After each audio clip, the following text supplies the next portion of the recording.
आप नए हुर्मुज़ खोलें, नाकाबंदी, ये जकी साहब का कहना है। और हम तो खैर अपनी जितनी भी नईफ सी आवाज़ है या ताकतवर आवाज़ है, हम तो अब बोलते रहते हैं, बात भी करते रहते हैं, और साथ साथ हम कम से कम अपनी भी तस्हीह करते हैं, जैसे हम अपने सियासतदानों के ऊपर भी बात करते हैं।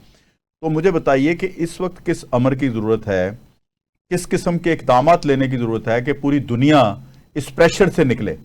देखें, आपने हुर्मुज़ के बंद होने से और नेवल ब्लॉकेड के बंद होने से उस खिते में जो एक तो तेल की जो दुनिया में आने वाला जो 20% तेल है वो नहीं पहुंच रहा, जिसकी वजह से प्राइसेस ऊपर जा रही हैं। बिल्कुल सही। एक तो ये, और दूसरी बात ये है कि 85% जो वहाँ का फूड स्टफ है जो खलीज की रियासतों को जाता है वो भी यहीं से जाता है।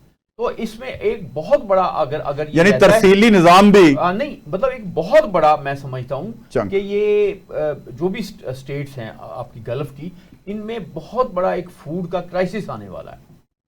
यानी ये क्योंकि ये नहीं वहां पे 80% 85% जो है वो फूड वहां से जो इजनास हैं वो यहां से गुजर के जाते ट्रेवल करके। ईरान के तो अपने रिसोर्सेज इतने हैं कि ईरान उस फूड की वजह से सरवाइव कर सकता है।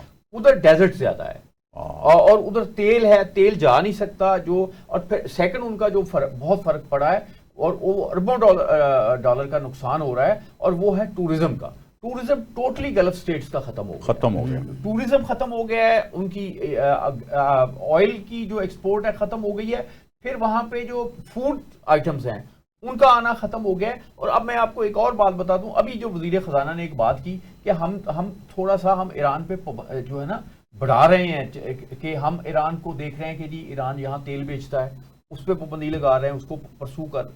फिर उन्होंने एक चीनी ऑयल रिफाइनरी है वो उस पर पाबंदी लगाई है, कोई शिपिंग कंपनीज हैं कोई 2-3 दर्जन, उन पर पाबंदी लगा दी है। तो वो पाबंदियां बढ़ा के ईरान को मजबूर कर रहा है कि ईरान घुटने टेक दे। लेकिन इसके साथ हो ये रहा है जो गल्फ की दूसरी स्टेट्स हैं वो तो टोटली कोलैप्स कर गई। तो ये उनके कोलैप्स होने का जो सबसे ज्यादा प्रेशर है वो तो अमेरिका पे है। यानी डॉलर मांग रहा है, यूएई जो है वो अमेरिका से कह रहा है कि मुझे डॉलर दे। आपसे भी उसने डॉलर मांगे, उसमें लोगों ने बड़ी इंटरप्रिटेशन की। लेकिन अब जब मेरा ख्याल अमेरिका से वो डॉलर मांग रहा है तो फिर उन्हें समझना चाहिए कि यूएई के जो अपने फाइनेंशियल मसाइल हैं वो बहुत ज्यादा बढ़ गए हैं, वो बढ़ रहे हैं।